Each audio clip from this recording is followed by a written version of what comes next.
Buffalo is known as the city of good neighbors for many reasons, and one of the most important is our population mix. When you take a close look, you see it's a patchwork of cultures from across the world. I think there are, 40 or 50 languages being spoken in Buffalo today? They have come from Europe, Asia, Africa, and Latin America, and all their influences have defined the city in a very unique way. We have a wonderful beer culture because of German Americans. Italian Americans, we get wonderful food, of course. Well, Irish really take to public service in a big way. The history of immigration to Buffalo is a fascinating one, filled with many little-known stories. I love the fact that Buffalo had this little Chinese American community on Michigan Avenue 100 years ago. And some immigrant groups like the Polish would change the culture and the city landscape. The most extraordinary churches on the east side are often the ones associated with Polish American congregations. In the 19th and 20th century, famine and war forced many people from their homelands. It's people escaping for their lives in a great degree. And for people displaced from their countries, Buffalo offered hope because there was an abundance of jobs working on the Erie Canal, with the railroads, and in local industry. So the Great Migration takes place, and Buffalo's African American community expands in a big way. But the evolution of Buffalo is continuing. Over the past few decades, the Puerto Rican population has grown, and the city's lower west side is now being transformed as large numbers of refugees are being sent here by the United Nations. Buffalo has surpassed New York City, and we're now the largest recipient of international refugees in New York State. 21st century new arrivals are coming from places such as Africa, the Middle East, and Southeast Asia. Refugees from Burma now make up 1% of the city's population. Our Burmese community members have never seen snow before, have never owned closed-toed shoes, or have never had to wear a winter jacket. Modern-day refugees are now hoping to rebuild their lives in Buffalo.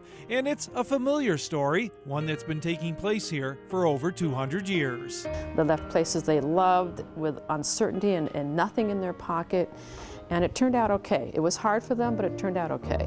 Ed Riley, Channel 7 Eyewitness News. Starting a new life in a new country can be very challenging, and for refugee families, it can be absolutely devastating. That's because families can often find themselves torn apart. It is important to know that being an immigrant and being a refugee are not the same thing. Refugees are stateless individuals. They are forced to leave their home because of some reason. Khadija Abdil and her son Abdi Moose are from Somalia, and they know what it is to be refugees. Khadija requested to keep her face covered while her son told us about the family's ordeal. A war just broke out, everyone shooting, everyone's just killing each other.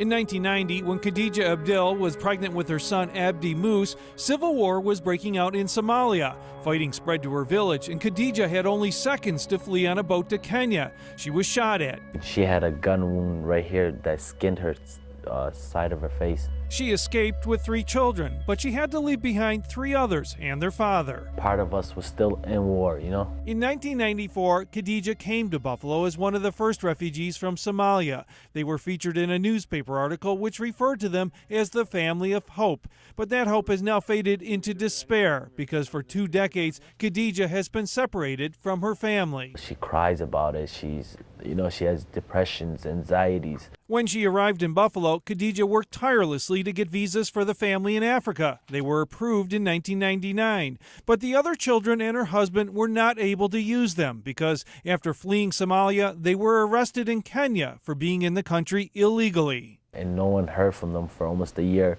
Now Khadija has lost contact with most of her family in Africa. To this day, we don't know where my brother Ahmed is at, my father Musab, and my sister Farhia. Khadija only hears sporadically from her son, Mohammed. And that's the one we want to bring to the United States so bad because that's the only person we have left. But Mohammed has been the victim of several robberies and assaults. Most of the people be like, oh, this kid is parents are in America. This kid is worth money. Khadija is now desperately trying to get her son a new visa, but the legal process could take years. By law, we have to wait. Even though this is going on, we have to ignore it and just wait until 2017. Khadija is now a U.S. citizen, but after spending thousands on attorney fees and filing numerous documents, she spends her days praying and crying, wondering if she'll ever see the son she had to leave behind in Africa. Is it fair?